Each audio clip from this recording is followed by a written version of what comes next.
Well, it looks like it's a new day, everybody, and that means there's a new Ezra Miller headline. Guns, bullets, and weed. Ezra Miller housing 3 young children and their mother at Vermont farm. Now, of course, if you guys and gals have not seen my first 2 videos on this whole Ezra Miller situation, I highly suggest you go check those out after you check out this one, just because I might be referencing information from those videos, such as talking about Ezra Miller's farm. Because according to this article from Rolling Stone, Ezra Miller has been hosting a 25-year-old mother and her 3 children at their Vermont farm, a living arrangement that worries the children's father, as well as 2 others with knowledge of the situation, Rolling Stone has learned. 2 sources with knowledge of the situation expressed concern to Rolling Stone that this is an unsafe environment for children, alleging that there's unattended guns thrown around the house on Miller's 96-acre property. One source, who like the other requested anonymity for fear of retribution, called an instance where one of the children, a 1-year-old, allegedly picked up a loose bullet and put it in their mouth. Now, obviously, in those previous videos that we've talked about, Ezra Miller has this weird thing when it comes to kids. We know that there's grooming allegations and there have been other weird instances involving minors with Ezra Miller, but the bigger thing that worries me in this whole situation is that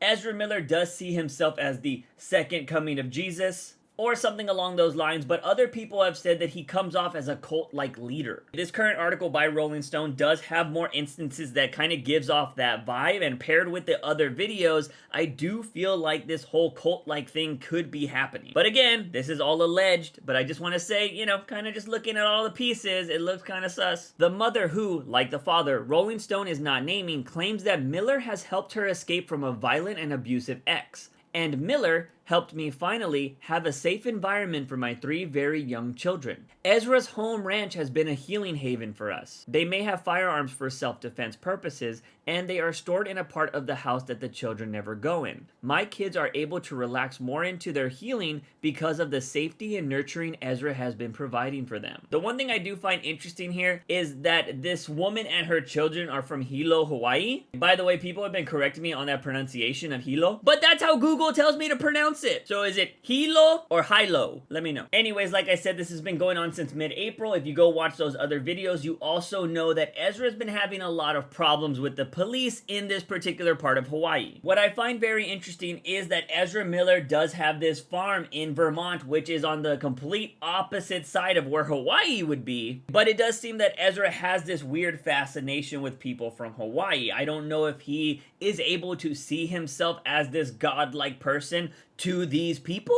It's possible, and if you actually go look at some of the other victims that have actually been named, it seems like he's dealing with indigenous people. It's not like he's trying to take a bunch of white kids to his farm. I want to read more of the article before I kind of dive into some more stuff about Ezra Miller. In midst of the unfolding crisis, the children's father claims to Rolling Stone that Miller secured a flight out of Hawaii for the woman and her children, allegedly without the father's knowledge. He claims that he has not been able to see or speak with his children since their departure. I got a bad feeling in my stomach, the father says. I do want to go get my kids. They mean the fucking world to me. I do want to point out that this father doesn't seem to be a saint, because it does seem there are court records of domestic violence. The father and mother have been at odds for some time, according to Hawaii court records. The mother pursued 1 domestic abuse case and 1 paternity case against the father in May of 2021. He has denied all abuse allegations, and the domestic case was terminated when neither of the parents appeared in court. Files in the paternity case show that the judge put the case on hold last October because the father hasn't been served. The father filed a domestic case against the mother in April related to her taking the children out of the state.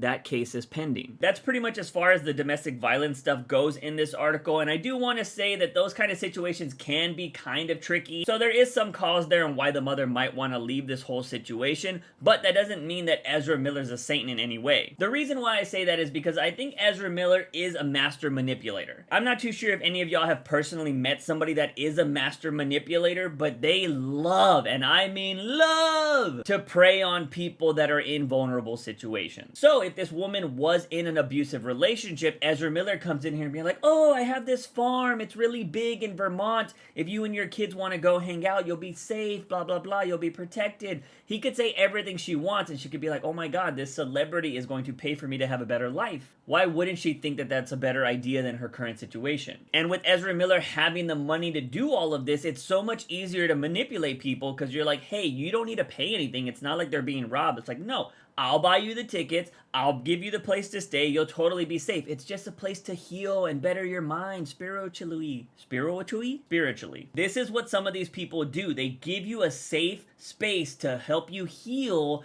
and they slowly start putting ideas in your head so that you're just like, oh yeah, I can trust this person. They got me out of a bad situation. And that's how the cult-like mentality starts. There's a great episode of this happening in Boy Meets World. If you've never seen Boy Meets World, go check it out. But this whole situation with Ezra having this family at his farm, it just makes those other situations so much more interesting. Because we know in 2 separate instances, Ezra has come around younger children and has been interested in them. We had that one instance where he tried to sleep in the 14-year-old's bed, and the other instance of a 12-year-old saying that they would be better if they were guided by a being such as Ezra Miller. I think Ezra likes being around children because they're easier to manipulate, right? Like if you have somebody that is older and they're cool with you, or they're able to give you everything you want, you're so much easier to trust them. It's the classic tactic of, hey, I got candy in my van over there. You want to come get some? I do want to throw one more thing out there, and this might be kind of a stretch, so I want to put that out there on Front Street. In the first 2 alleged instances that we've had, where we had the 12-year-old and the 14-year-old, which the 14-year-old grew up to be the 18-year-old that apparently Ezra Miller's on the run with, both of those children, I believe, are non-binary or have different types of pronouns. We also know that Ezra Miller is also non-binary. Which again, if I use the wrong pronouns in this video, my bad. It happens when you ramble like I do. But my theory is if Ezra Miller is this cult-like leader, I think he might be preying on people in the LGBT community or other non-binary children and being like, hey, I'm the same way.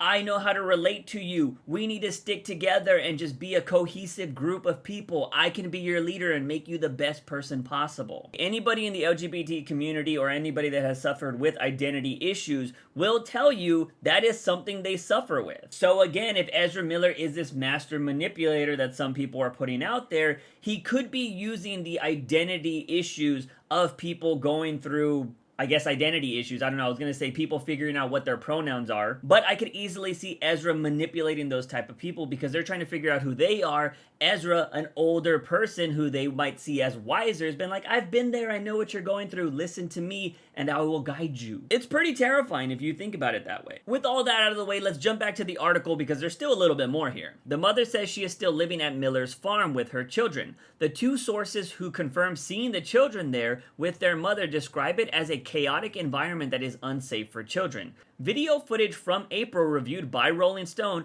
appears to show at least 8 assault weapons, rifles, and handguns lying around the living room, with some weapons propped up next to a pile of stuffed animals. If you're in America, you know there's a lot of discussion about gun politics going on right now, but I will say I think everybody agrees that people that don't seem mentally stable probably shouldn't have guns. And, you know, Ezra Miller seems to have a lot of them. Something to worry about. It also doesn't help that he's literally made videos talking about violence against hate groups. The 2 sources also allege that there has been frequent and heavy marijuana use in front of children, with little concern about proper ventilation. Rolling Stone has also learned that there's a sizable cannabis farm on Miller's property, with Miller's close friend and purported handyman, Whitney Suiters, claiming on social media that their 2 were running a cannabis company called Rebel Alliance Cannabis. The article does go on to kind of talk a lot more about the cannabis stuff, saying that his farm is not one of the legal places where they can grow that kind of stuff. So if there is a sizable amount of marijuana on his farm, then he could be arrested for that, I believe, because it's illegal in the state of Vermont to have that much. Now, the father of the children has called the Vermont Department of Children and Families, DCF, and asked to do a wellness check to make sure his kids are all right. Rolling Stone has reviewed text messages between the father and a number registered to a Vermont social worker, who said in text that they visited the house on May 16th and the kids looked good,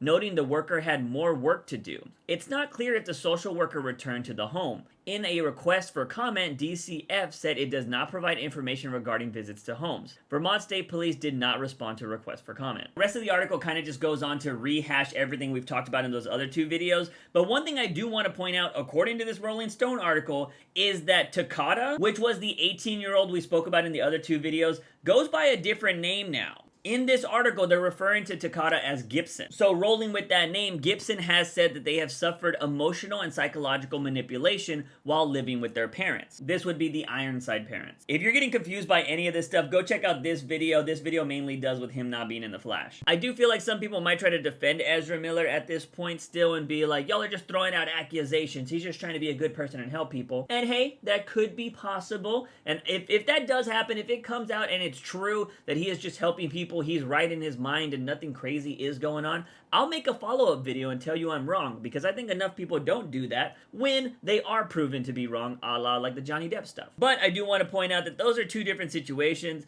All of the accusations for Johnny Depp came from one person. Ezra Miller, this is happening from a bunch of different people, and I think when there's smoke, there's fire. Anyways, ladies and gentlemen, that is going to be it for this video. If you like this kind of content, hit that subscribe button, because we post all types of content around here. Sometimes it's spicy. But yeah, as always, I'm your host, JUICEbox. Remember to wake up in the morning and ask yourself something. Found my daily dose of juice. See you guys next time.